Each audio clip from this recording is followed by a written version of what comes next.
আজ জাতীয় আইনগত সহায়তা দিবসটিকে সুন্দরভাবে উদযাপন করা এবং জনগণের মধ্যে আমাদের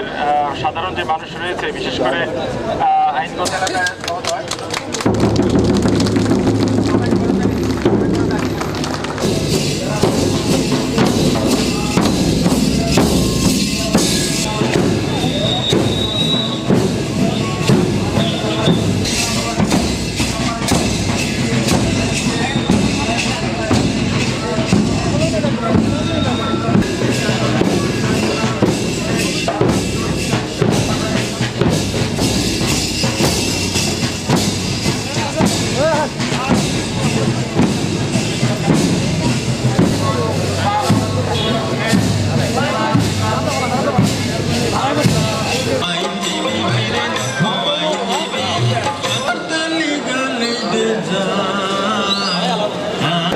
সেগুলো আপনারা এখন